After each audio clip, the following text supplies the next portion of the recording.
Here is lesson number 5 of the summer holiday special. With this, you can practice your English daily by telling a simple story. Today's story is 4 Boys and a Lion. Listen to the story carefully and then repeat it first to yourself and then to others around you, especially children who might have free time during their holidays. This is the last of the series of summer holiday special stories. We have 5 of them now.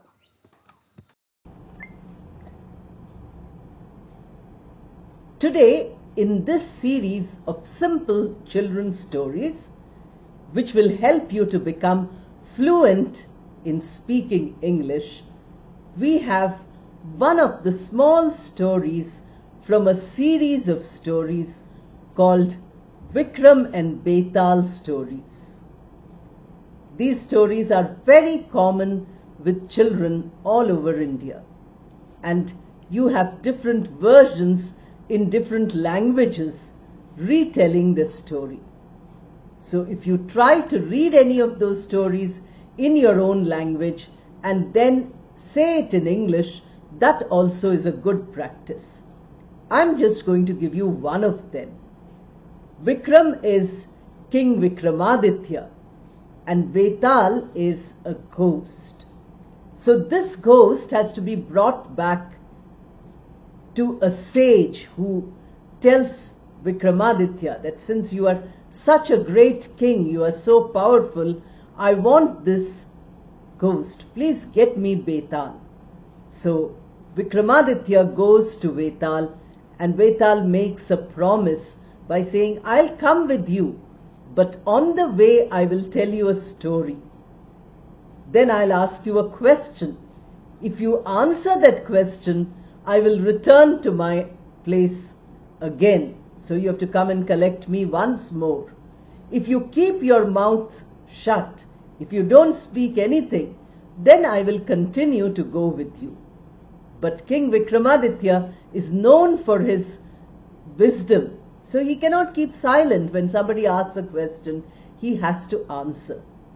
So this story which Betal tells King Vikramaditya is about 4 sons of a scholar whose education is to be tested. So 4 men and a lion. That is the story which we have today. The scholar wants his 4 sons to be educated well. Therefore, he sends them to different parts of the world to study. They learn a lot and they come back. But have they really got educated? That is a question which has to be asked when you listen to this story. Because education means that you help everybody. A person who's getting even educated up to 1st or 2nd class. I see small children. They call all the others who are not going to school and sit with them and say, write with me, write A, B, C, D, write A, E, E. So that little child who's only maybe 6 or 7 years old is already teaching other children. That is real education. When you learn to share, when you learn to help each other. Because education should not make us feel we are great, that we are proud. Education should make us feel modest.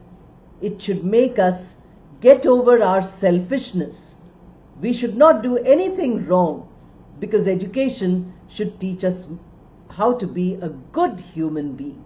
That is the first quality of education. But most of us want to show off our education. And that is what these 4 boys also did. They learnt many things.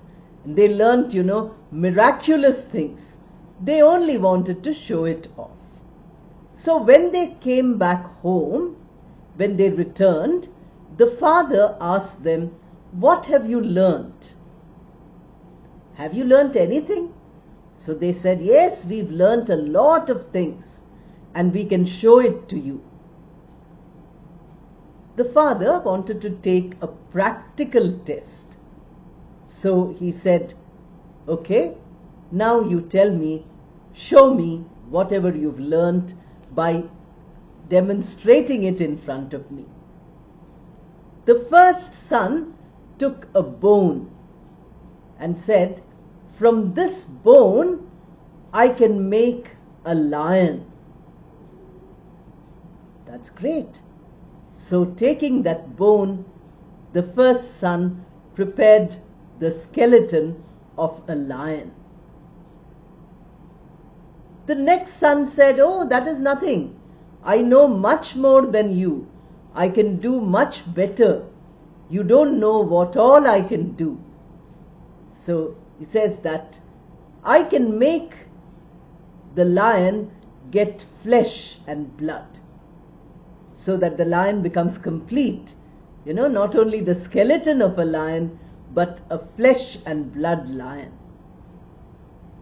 He chants all the mantras which he has learnt, and then he finds that, yeah, really, the lion's skeleton which was lying here has now become the body of the lion. The full body of the lion is there now. Everybody who is seeing this demonstration is very impressed by saying, "Oh, the boys have learnt so much." Then it comes the turn of the third son.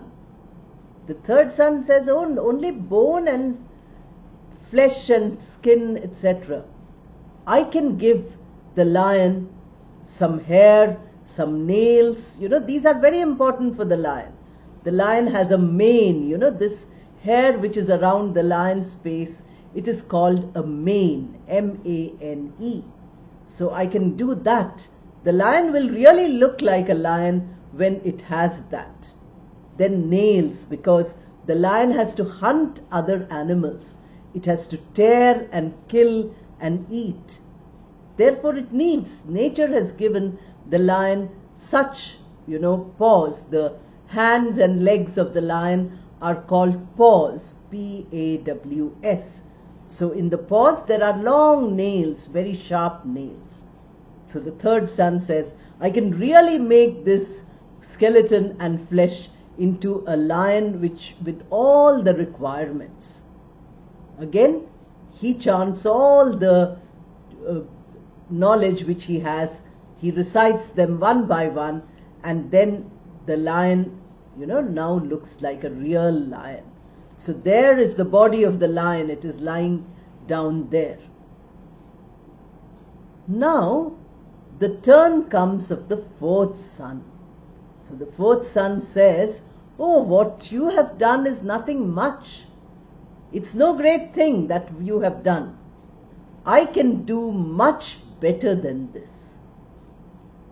Now the father is impressed that these three sons have done something, but my fourth son will do something great. So I can feel proud of all my sons. The people who have come to see the sons performing these magic things, they are also happy. They say, "Oh, these boys of the scholar have really learnt very well." In this way, they have now, got real education. Let us see what this fourth son is going to do. Now, the fourth son says, "All what you have done is only material things. You have brought bones, flesh, hair, nails. These are only material things. I can do something great, and that is, I can bring the lion to life. Anything which has died, I can bring to life." Now, this doesn't usually happen. Once someone is dead, whether it is animal or plant or human being, the dead cannot be revived. If you're ill, yes. If you're in coma, yes. But if you're dead, then no. So everybody was shocked. How can he bring a lion to life?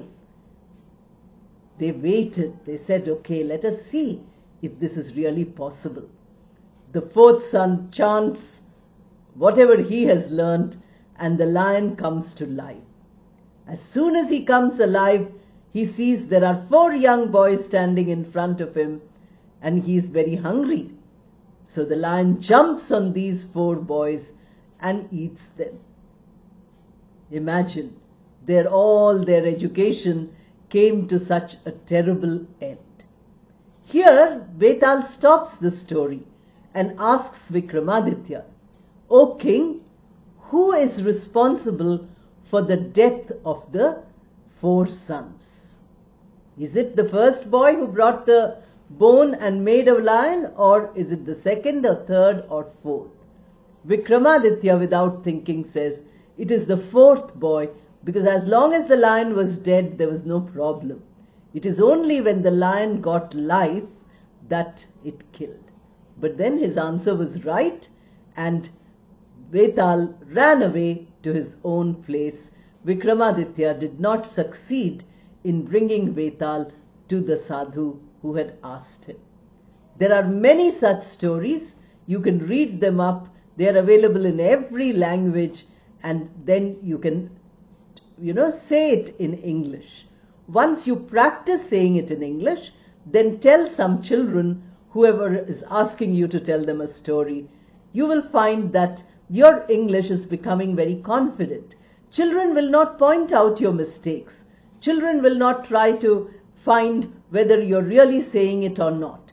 They will be engrossed in the story, and you will be thinking of how to use it in the simplest and the most clear English expression you can. Try it and send me your comments to tell me how it is benefiting you and the children to whom you tell this story. I hope you have liked the video. Please subscribe if you haven't done it. Press the bell icon so that you get notifications. Like and hype the video and share it as widely as you can. Join the channel as a member to attend all the live classes I conduct and also to get other benefits. Thank you and all the best.